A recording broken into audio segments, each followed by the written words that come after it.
नमस्कार, मैं हूं सर्वेश शुक्ला। वक्त है बातों बातों में का। बातों बातों में राजनीति की इस बातों पर आ जाते हैं कि जिस वक्त मोदी की बात होती है और कांग्रेस कई बार बैकफुट में होती है तो कई बार जाति का कार्ड खेलती है। और बीजेपी बार बार यही कह रही है कि जाति इंसानों की नहीं होती, बल्कि इस तरीके से देखा जाए तो इंसानियत एक खुद में जाती है और ऐसे में इसको बांट कर नहीं देखना चाहिए। लेकिन क्या बीजेपी अपनी राजनीतिक सफ़र में इस चीज़ों को फॉलो कर पा रही है?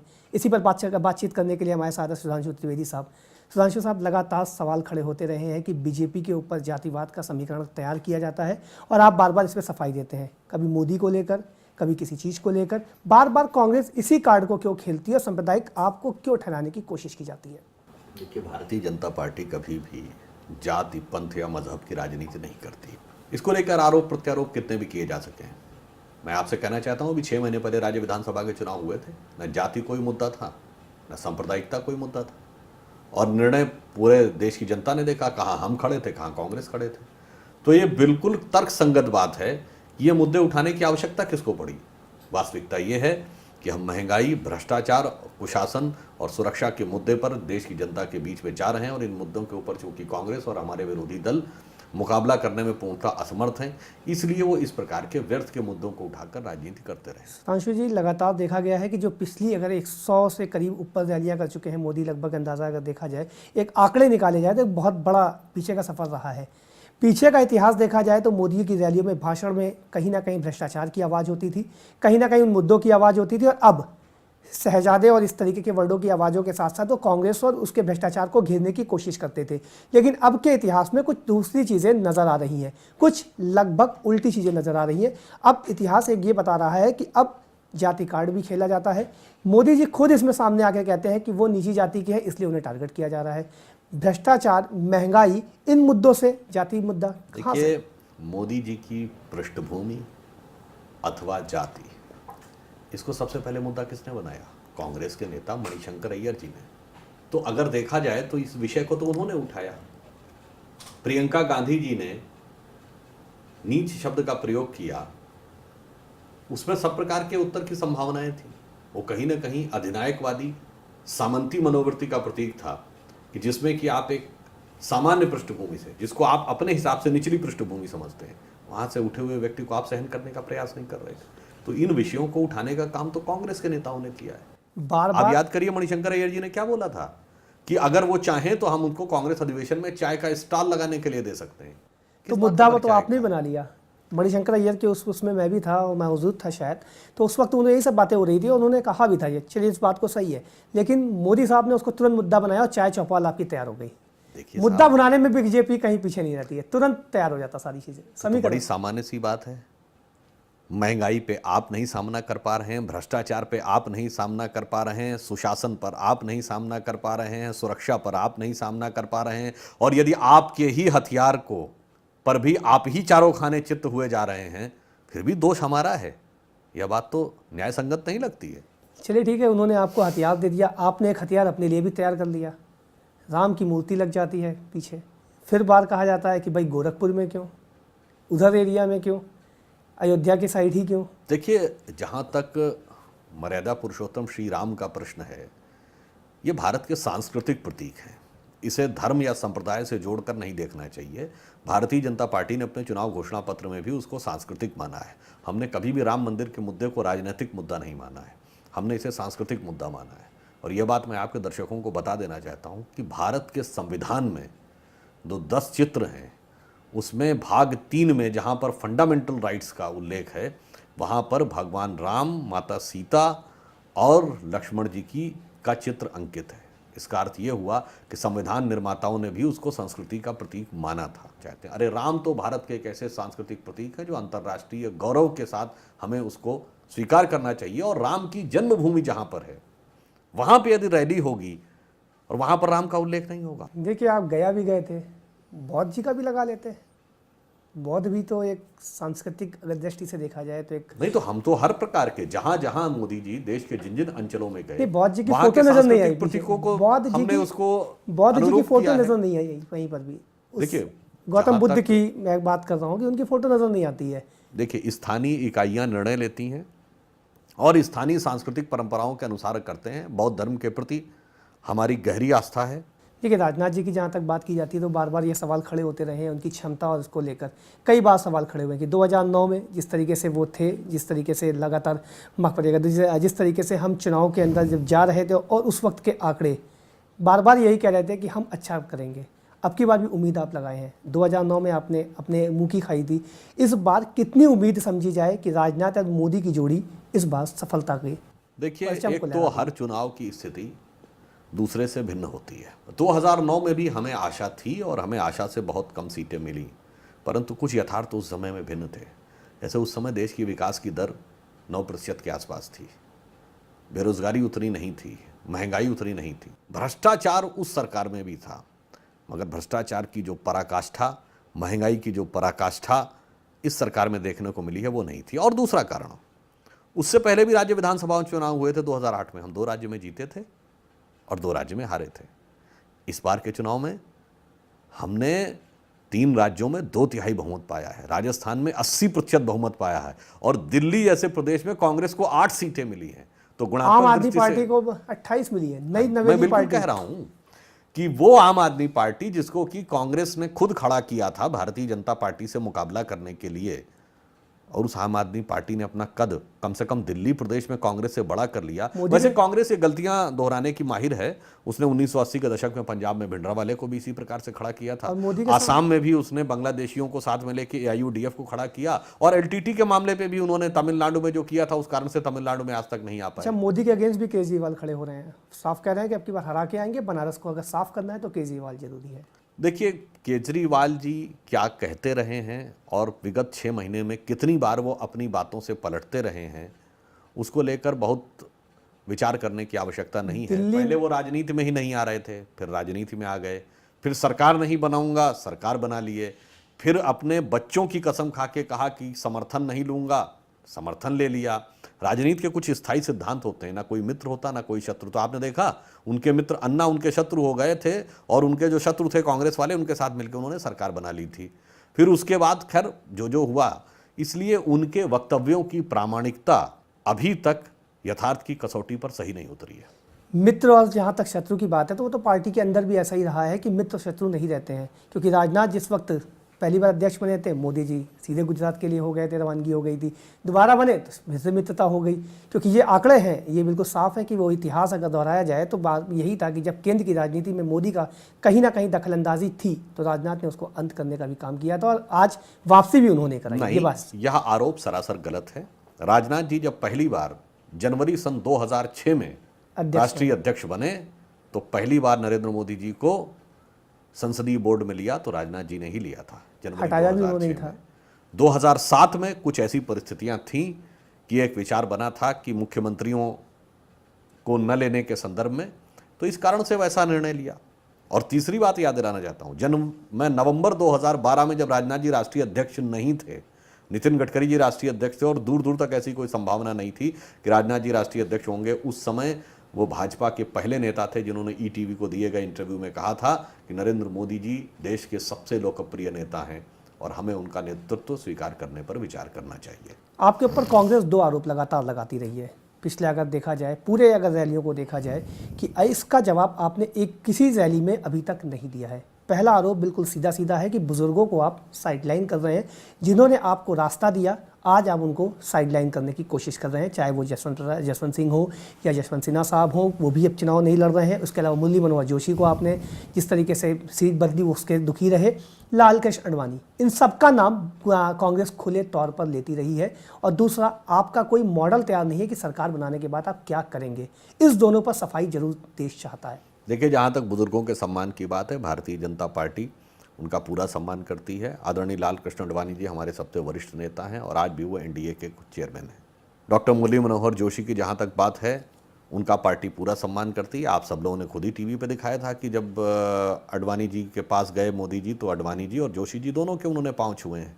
किसी भी प्रकार के सम्मान में कोई कमी हमारी तरफ से नहीं रही। जसवंत सिंह जी का जो विषय है, जसवंत सिंह जी को पार्टी ने मंत्री बनाया, विदेश मंत्री रहे, वित्त मंत्री रहे, पार्टी के उपाध्यक्ष रहे, राज्यसभा में नेता रहे और कई बार सांसद रहे, यानी सिर्फ प्रधानमंत्री का पद छोड़ दिया जाए और राष्ट्रीय अध्यक्ष का पद छोड़ दिया जाए तो हर पद उनको दिया गया। भाजपा के इतिहास में आज तक कभी ऐसा नहीं हुआ कि राष्ट्रीय अध्यक्ष के कार्यालय पे जाकर कब्जा किया गया हो और फिजिकली उनके आदमियों को बाहर निकाला गया हो। भाजपा के इतिहास में आज तक ये भी नहीं हुआ सर कि जिस तरीके से मोदी यानी प्रधानमंत्री पद के उम्मीदवार बनारस से लड़ना चाहते हो, उससे पहले एक प्रत्याशी खुद जाकर बनारस में अपना पोस्टर लगवा दे। मैं मुरली मनोहर जोशी की बात कर रहा हूँ, सीनियर लीडर है बहुत। ये सबूत है जिसके लगातार वो मिले हैं, फिर विजुअल रहे हैं। उसके बाद वो जाकर उन्होंने दर्द अपनी कविताओं में बयान भी किया है जो सारी मीडिया के सामने आया था। देखिए, जब तक मोदी जी के उम्मीदवारी की घोषणा नहीं हो रही थी, मोदी जी और राजनाथ जी जो हमारे सबसे प्रमुख नेता हैं, ये लोग कहाँ से लड़ेंगे यह पार्टी रणनीतिक या स्ट्रेटजिक आधार पर तय करती है। तब तक ये विचार चल रहा था कि वो कहाँ से लड़ेंगे, लखनऊ से लड़ेंगे, कानपुर से लड़ेंगे, बनारस से लड़ेंगे, पटना से लड़ेंगे, किस सीट से लड़ेंगे। तब तक तो वहाँ से सिटिंग सांसद डॉक्टर मुरली मनोहर जोशी थे। बाद में जोशी जी ने स्वयं स्वागत किया है तो वो विषय समाप्त हो जाता है। इसलिए आप जिस संदर्भ की बात कर रहे हैं उस समय वह संदर्भ और वह प्रसंग नहीं था जिसको कि बाद के संदर्भ में आप आरोपित या इम्प्लांट करने का प्रयास कर। आरोपित हम नहीं करते, बार बार कांग्रेस इस पे आरोप लगाती है और मोदी जी किनारे कर लेते हैं। कोई जवाब रैलियों के माध्यम से या मीडिया के माध्यम से अभी तक वैसे नहीं दिया गया कि बुजुर्गों की इज्जत अभी भी बरकरार है बीजेपी में।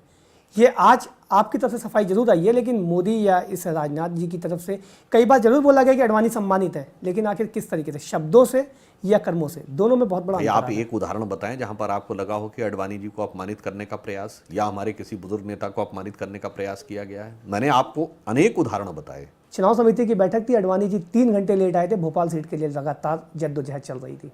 देखिए, किसी कारणवश वो लेट हो गए तो ये उनका अपमान तो नहीं हुआ। भाजपा ने कब अपमानित किया? भोपाल सीट मिली भी नहीं उन्हें। अडवाणी जी ने खुले तौर पे मांगी थी। होने से पहले गांधीनगर गए थे और आप सबने टीवी पर वो बाइट देखी है जिसपे उन्होंने कहा था कि मैं गांधीनगर का सांसद हूं और मैं यहीं से लड़ना चाहता हूं। और फिर इतना ही नहीं, इवन नरेंद्र मोदी जी की भी यही इच्छा थी कि वो गांधीनगर से ही लड़े। मोदी जी की इच्छा थी तो गांधीनगर से लड़े, इसलिए अडवाणी तैयार हुए। कुछ ऐसे भी गांधीनगर में जो अडवाणी जी ने बाइट दी थी उसके बारे में आप क्या कहेंगे? वो तो उन्होंने तो कुछ महीने पहले ही जाके कह दिया था कि मैं लड़ना चाहता हूं। और अडवाणी जी हमारे सबसे वरिष्ठ नेता हैं, वो जहां से लड़ना चाहें पार्टी उनको वहां से टिकट देगी, या औपचारिक रूप से बयान हमारे राष्ट्रीय अध्यक्ष राजनाथ सिंह जी ने दिया है। यह सत्य है कि मध्य प्रदेश यूनिट ने भोपाल से भी उनका नाम संस्तुति की थी, गुजरात यूनिट ने गांधीनगर से उनकी अकेला नाम संस्तुत किया था। पहली सूची में नहीं आया था सर, निर्णय अडवाणी जी पे छोड़ा गया और अडवाणी जी ने निर्णय लिया कि परंपरागत रूप से वो गांधीनगर से लड़ते रहे। इससे पहले थोड़ा और इतिहास तलाश ले तो उसके अंदर एक और आता है कि जिस वक्त गोवा में आपकी कार्यकारिणी की बैठक थी उस वक्त भी सवाल खड़े हुए थे और अडवाणी ने यहाँ के बाद जब राजनाथ जी सब लोग यहाँ पर आए थे उस बैठक में भी अडवाणी ने एक पत्र लिखकर ना जाने की बात कही थी। उस पत्र में साफ था कि मोदी का नाम इस तरीके से नहीं आना चाहिए। देखिए, अडवाणी जी ने जो पत्र लिखकर किसी भी प्रकार के जो प्रश्न उठाए थे उस संदर्भ में हमारे अध्यक्ष राजनाथ सिंह जी ने साफ कहा था कि अडवाणी जी हमारे वरिष्ठतम नेता हैं, हमारे अभिभावक की तरह हैं। यदि वह हमें कुछ भी कहें, अगर वो हमें डांटते भी हैं तो भी हम उनकी सारी बातों को शिरोधार्य करते हैं। और बातचीत करने के बाद अडवाणी जी ने वह पत्र वापस ले लिया था, वह विषय वहीं समाप्त हो गया। सुधांशु भाई, वक्त है अभी छोटे से ब्रेक का, ब्रेक के बाद फिर से लौटते हैं। वक्त है अभी छोटे से ब्रेक का, ब्रेक के बाद एक बार लौटते हैं, तब फिर आगे भी सुधांशु त्रिवेदी से ये बातचीत जारी रहेगी।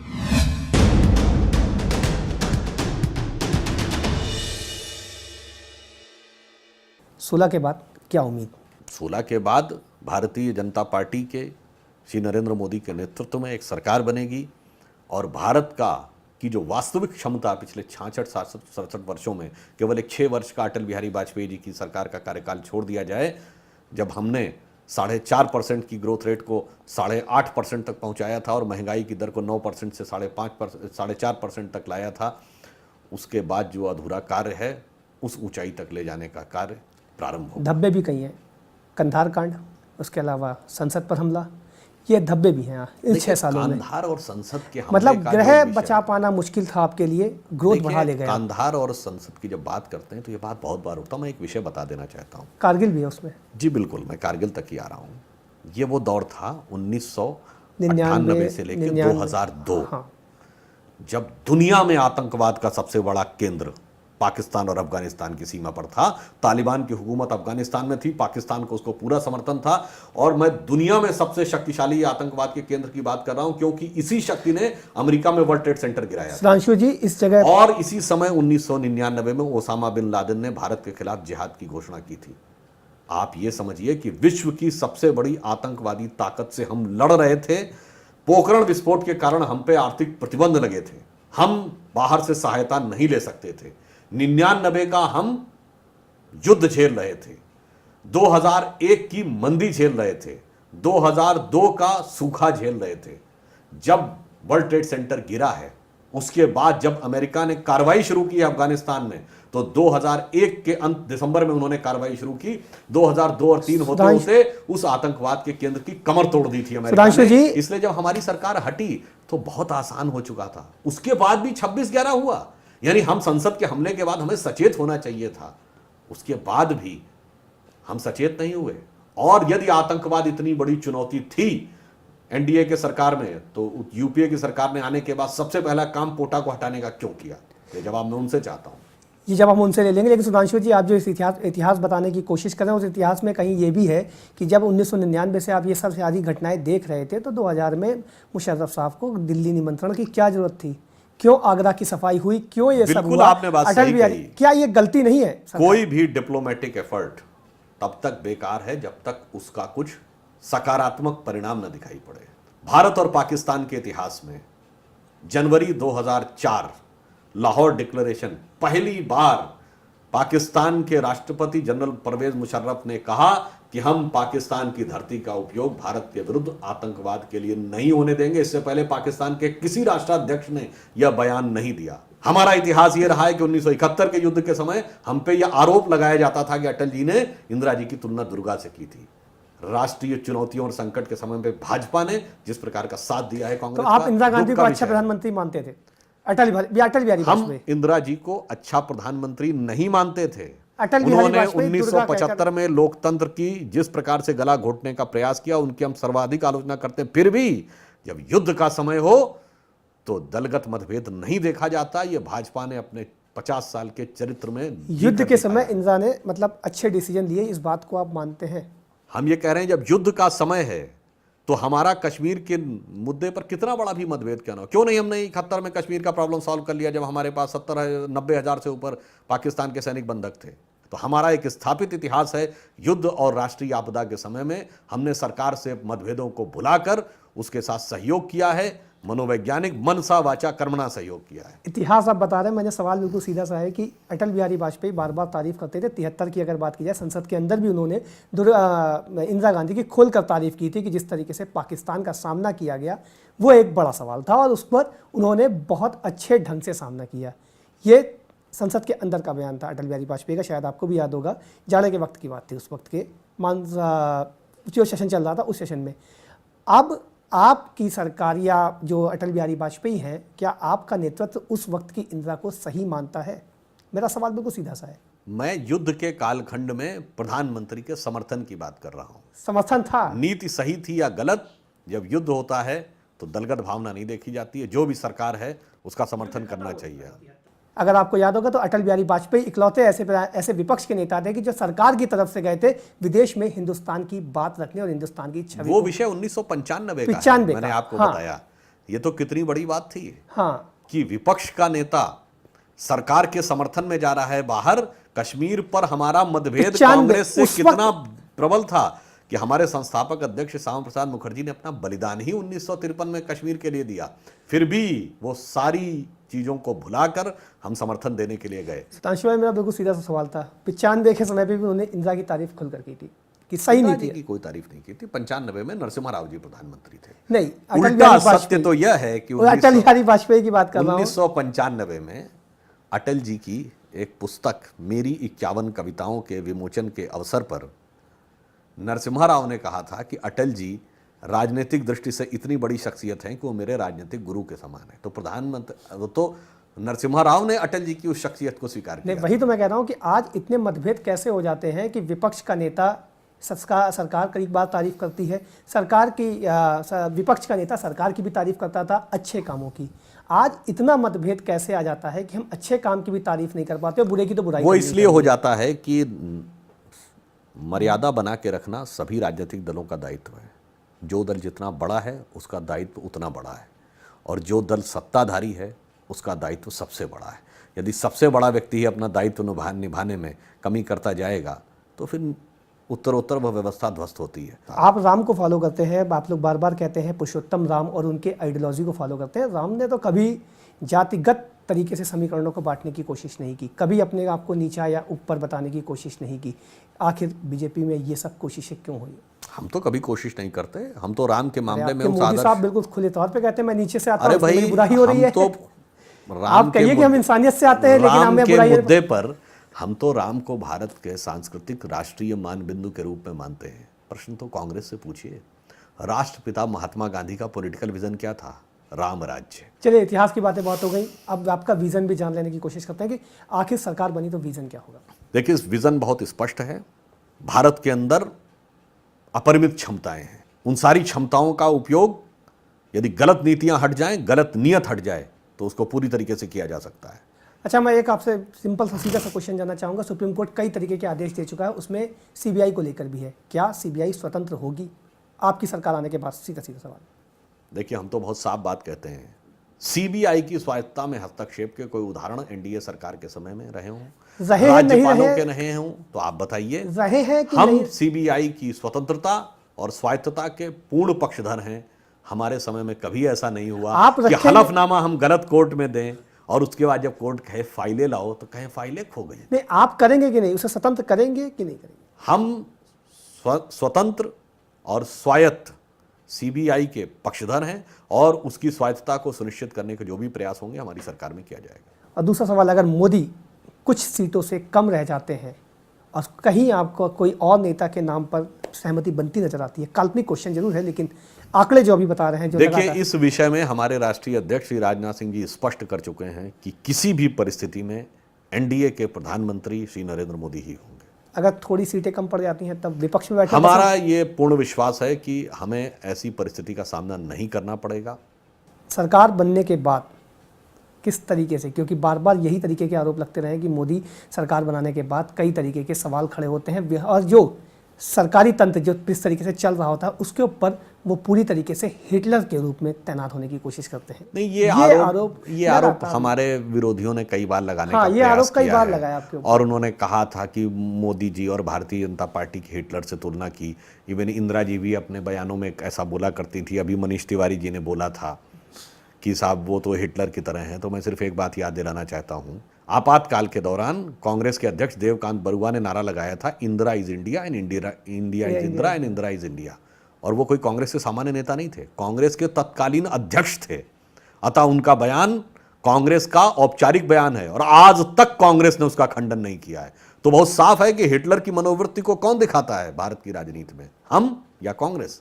और कांग्रेस के जिस तरीके से आपने अभी आरोप लगाया वाड्रा के ऊपर या इस तरीके के ऊपर, क्या इनके ऊपर कार्रवाई होगी? देखिए, हम किसी के ऊपर कोई व्यक्तिगत आरोप नहीं लगाते। नहीं, वाड्रा की सीडी आपने निकाली है, हम तथ्यों के आधार पर आरोप लगाते हैं। उस वाड्रा के विषय के ऊपर भी, रॉबर्ट वाड्रा जी के विषय पर भी भारतीय जनता पार्टी ने उत्तर किससे मांगा था?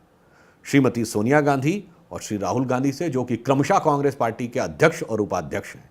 इसमें ना कोई परिवार का विषय था ना कोई व्यक्ति का। कांग्रेस कहती है अडानी के ऊपर आप जवाब दे दीजिए, गुजरात के नरेंद्र मोदी दे दें। वो तो सवाल बराबर हमें जवाब देने की क्या आवश्यकता है? अडानी जी ने खुद जवाब दिया है कि कांग्रेस की सरकारों से उनको प्राप्त हुआ है।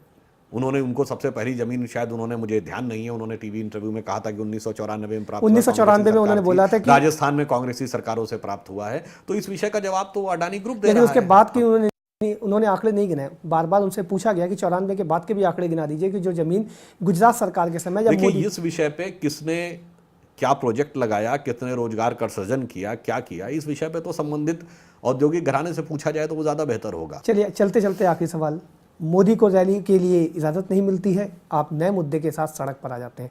वोट बैंक की राजनीति में बिल्कुल साफ है कि आप मुद्दों को पूरी तरीके से भुनाने में हमेशा कामयाब, अपनी तरफ मोल्ड कर लेते हैं। मुद्दा बनाना आप तब कहते, क्योंकि मुद्दा तो एक तरीके से बना ही लिया। राहुल गांधी जी को अनुमति मिल जाती है, कहा जाता है कि मोदी जी को सुरक्षा कारणों से नहीं दी गई। राहुल गांधी जी की सुरक्षा मोदी जी से एक स्तर ऊपर की सुरक्षा है, उन्हें अनुमति मिल रही है।